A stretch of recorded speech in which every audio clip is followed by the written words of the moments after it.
নমস্কাৰ বন্ধু বান্ধৱীসকল, আপোনালোকক আসাম ডিজিটেল HD চেনেললৈ প্ৰথমতে স্বাগতম জনাইছোঁ। অতি সুখবৰ, যিসকল কেণ্ডিডেটে ইণ্ডিয়ান আৰ্মিৰ কাৰণে ৰানিং কৰি আছে সেইসকল কেণ্ডিডেটৰ বাবে ভাল খবৰ। বিশেষকৈ নামনি অসমৰ কেণ্ডিডেটৰ বাবে অতি ভাল খবৰ। আজিৰ পৰা অনলাইন আৰম্ভ হৈছে নামনি অসমৰ যি বঙাইগাঁৱত অপেন ৰেলৱে তাৰে আজিৰ পৰা অনলাইন আৰম্ভ হৈছে।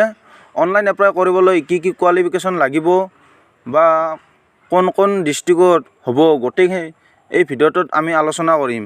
এতিয়া ভিডিঅ'টো আৰম্ভ কৰোঁ। নাৰেংগী আৰ্মি ভৰ্তি সেনা ভৰ্তি নাৰেংগী 2020-21 প্ৰগ্ৰেম। যেনেকৈ অসমৰ কাৰণে Indian railway Maligaon head office হয়, ইণ্ডিয়ান আৰ্মিৰ কাৰণে হেড অফিচ নাৰেংগী হয়। নাৰেংগী আৰ্মি ভৰ্তি পোষ্ট ভেকেঞ্চি ডিটেইলছ। চলজাৰ জেনেৰেল, যিটো বিশেষকৈ আমি GD বুলি কওঁ, চলজাৰ tradesmen all arms, চলজাৰ crack all arms, চলজাৰ technician all arms, চলজাৰ test JCO catering HAV ইত্যাদি। আৰ্মি ভৰ্তি এজ লিমিট চফাই ফাৰ্মাৰ কাৰণে 19 বছৰৰ পৰা 25 বছৰ হ'ব লাগিব। ইয়াত গোটেইকেইটাহে JCO কেটাৰিঙৰ কাৰণে 21 বছৰৰ পৰা 27 বছৰ হ'ব লাগিব। আৰ্মি টেৰিটৰিয়েল আৰ্মি মেইল আৰু পুৰুষৰ বাবে 18 বছৰৰ পৰা 42 বছৰ হ'ব লাগিব। এতিয়া আমি চাওঁ অনলাইন এপ্লাইৰ লাষ্ট ডেট কিমান। অনলাইন এপ্লাই ষ্টাৰ্টিং হৈছে 20/10/2020 আজিৰ পৰা। লাষ্ট ডেট হ'ল 26/11/2020। এডমিট কাৰ্ড 27/11/2020 পৰা 3/12/2020 ভিতৰত এডমিট কাৰ্ড দিয়া হ'ব। ডেট অফ আৰ্মি ৰেলী ভৰ্তি 4/12/2020 পৰা 16/12/2020 ভিতৰত ৰেলী হ'ব। ৰেলী ভৰ্তি প্লেচ, ৰেলী ভৰ্তিৰ কাৰণে প্লেচটো হ'ল 8 আছাম পুলিচ গ্ৰাউণ্ড, অভয়পুৰী, বঙাইগাঁও, আছাম। আছাম পুলিচৰ বঙাইগাঁৱত যোনটো আগতে হয় ৰেলী, অভয়পুৰী বঙাইগাঁৱত তাতে ৰেলী হ'ব। ডিষ্ট্ৰিক্ট, কোন ডিষ্ট্ৰিক্টৰ আৰ্মি ভৰ্তিৰ হ'ব? নামনি অসমৰ Barpeta, Kokrajhar, Dhubri, Bongaigaon, Chirang, Goalpara, Kamrup rural, Kamrup metro', Baksa, Nalbari, Udalguri, Darrang and South Salmara, Mankachar rally programme.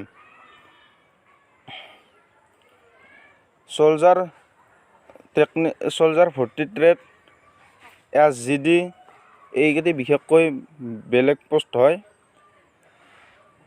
Online আৰম্ভ হৈছে। বৰ্তমান অনলাইন এপ্লিকেশ্যন কৰিব পৰা যোৱা নাই, ছাৰ্ভাৰৰ প্ৰব্লেম আছে। এই অপশ্যনত মই ডেছক্ৰিপশ্যনত দি যাম, ইয়াত ক্লিক কৰি আপোনালোকে অনলাইনটো এপ্লাই কৰি ল'ব।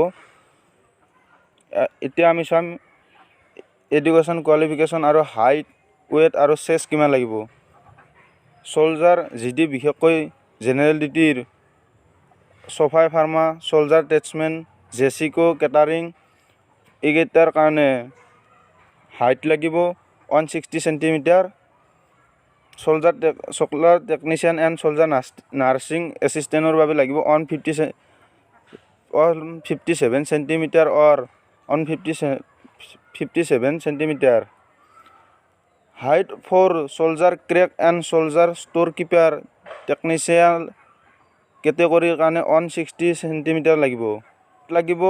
অল কেণ্ডিডেটৰ কাৰণে 50 কেজি, 50 কেজিৰ ওপৰত হ'ব লাগিব। মিনিমাম হাইট ৱেট চেষ্ট ফৰ SC কেটেগৰীৰ কাৰণে হাইট লাগিব 162 চেণ্টিমিটাৰ, ৱেট লাগিব 48 কেজি আৰু চেষ্ট লাগিব 77 আৰু ফুলাব লাগিব 82। বিশেষকৈ ST কেটেগৰীৰ কাৰণে আৰু জেনেৰেল কেটেগৰীৰ কাৰণে চেষ্ট লাগিব 80 আৰু ফুলাব লাগিব 85। এতিয়া আমি আলোচনা কৰিম এডুকেশ্যন কোৱালিফিকেশ্যন লাগিব। প্ৰত্যেক ছাবজেক্টতে 33% পাব লাগিব, 33%ৰ তলত পাব নালাগিব আৰু 45% হ'ব লাগিব।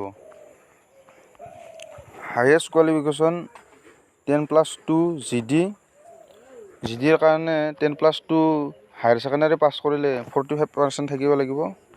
ইণ্ডিয়ান আৰ্মিৰ কেনেকৈ এপ্লাই কৰিব লাগিব মই নেক্সট ভিডিঅ' এটাত বনাই দিম ষ্টেপ বাই ষ্টেপ। আৰু যিসকলে BSFৰ 213টা পোষ্টত এপ্লাই কৰা নাই মই ডেছক্ৰিপশ্যনত লিংক দি দিম, তাৰ পৰা আপোনালোকে BSFৰ 213টা পোষ্টত এপ্লাই কৰি ল'ব।